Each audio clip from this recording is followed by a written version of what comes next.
Hi there. Happy Mother's Day. I have to say that this year, 2021, is the first year I'll be spending Mother's Day without Mom, who passed away in May of 2020. I'll always miss her, but I'm not going to spend today mourning for her. Instead, I'll be remembering Mom and the many moments we shared together as I grew up, and I'll remember Mother's Day as a good day, when Mom and I would get together and spend time together. And so there's really only one dish that I had to prepare for today, and that would be our family recipe for Italian lasagna. This recipe was passed down from Nana, my grandmother, who I also remember on this day, and it's for both her and Mom that I'm proud to present this dish here today. This is for Mom, and I hope you enjoy it.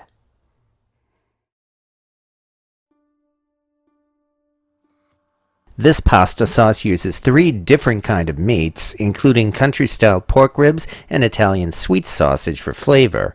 We simply cut these up into large pieces, and then we prepare the meatballs by bringing out 2 pounds of ground beef.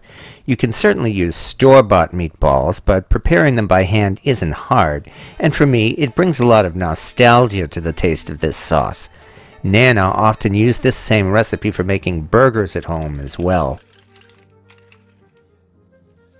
I find it's much better when you get your hands dirty and mix it by hand. Now we simply roll out the meatballs. And when we're done, we've got a huge pile of meatballs that beats anything you could buy at the store.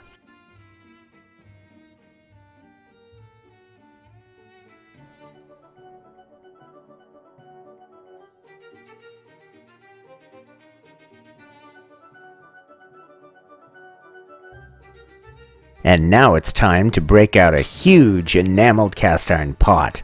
We mix in 4 cans of crushed tomatoes as the base for our sauce. However, I have to admit I made a mistake here. I should have heated the pot first and browned some garlic before adding the tomatoes. This meant I had to cut up the garlic cloves and brown them separately in a cast iron skillet. While you can just use garlic powder here, gently toasting the garlic adds a lot more flavor to the sauce, and you don't want to miss this. This is a simple pasta sauce, and we're only using some basic spices. You can add red wine and mushrooms to this sauce if you want, and I like using these myself, but here I wanted to make this sauce in the manner that Mom and Nana made it. That includes adding some sugar to sweeten the sauce.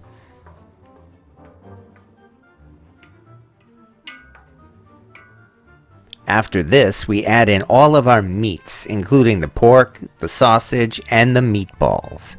Most recipes for pasta sauce say to sear the meat in a frying pan before adding it to the sauce, but my family would simply add the meat at the beginning and let it cook in the sauce for 3 hours. Nana used to say this was poaching the meatballs. Any kid will tell you there can never be too many meatballs in pasta sauce, and we always like to throw in as many as possible. And with that, we're ready to begin slow cooking. We cover the pot and we let the sauce simmer for 2 hours.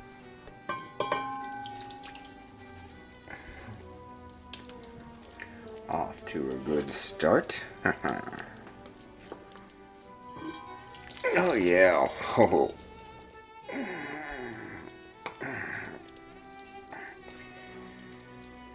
I do believe we got us some sauce. All I gotta do now is let it reduce. Time for the splatter screen. Those are meatballs, all right. Which is actually too small for this thing. I gotta get myself a bigger splatter screen for this. This is a big pot. Oh well.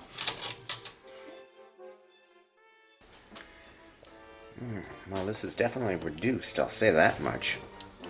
And with the sauce ready, the next step will be building some lasagna.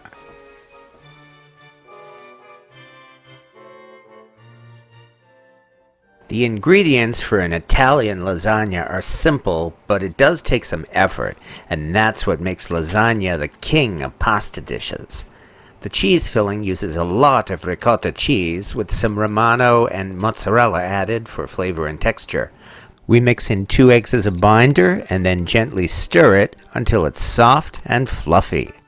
Ricotta is a wonderful cheese, and it's so sweet it's used in many desserts as well. But be sure to use a higher quality ricotta, one that doesn't have too much extra liquid in it.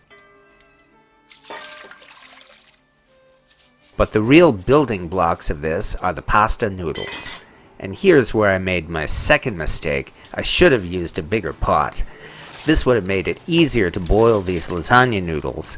But by taking my time and carefully stirring the noodles until they were soft, I was able to make it all fit and boil the noodles until they were not quite al dente. Be sure to cook the noodles until they are still a little chewy because remember, we're also going to be baking these in the oven surrounded by sauce, and they will soften even more as they bake. And as we preheat the oven, we're finally ready to build our lasagna. And for this, we bring out an enameled cast iron casserole dish. It's simply a matter of building the lasagna in layers, starting with a layer of pasta noodles. On top of this, we spread out a layer of ricotta cheese mixture. And then we top that with a layer of mozzarella. Finally, we cover it all with lots of sauce, and be sure to include the meatballs and the sausage here.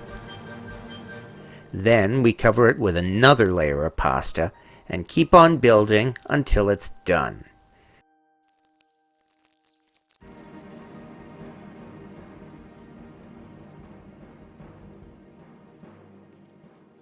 And we cover the top of the lasagna with grated Parmesan cheese.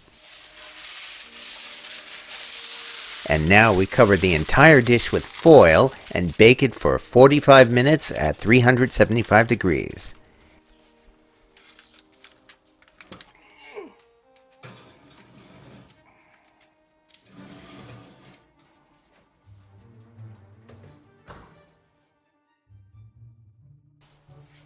And for the final result, here is our finished lasagna.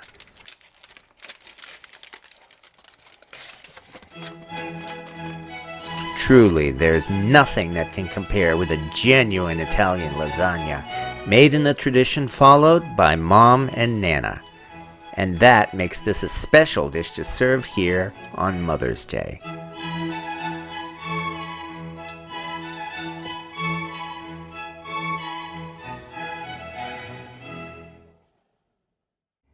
Even today, I'll never order Italian when I go out to eat because it could never prepare with the lasagna we would enjoy on Mother's Day and at other special times of the year. And so I'm glad to have made this lasagna in remembrance of Mom and Nana. I hope you're enjoying this day in the company of your own mom, and if you can't be with her, then I hope you're sharing some good memories of the times you shared with her, just as I'm doing now. Thank you for watching, and happy Mother's Day.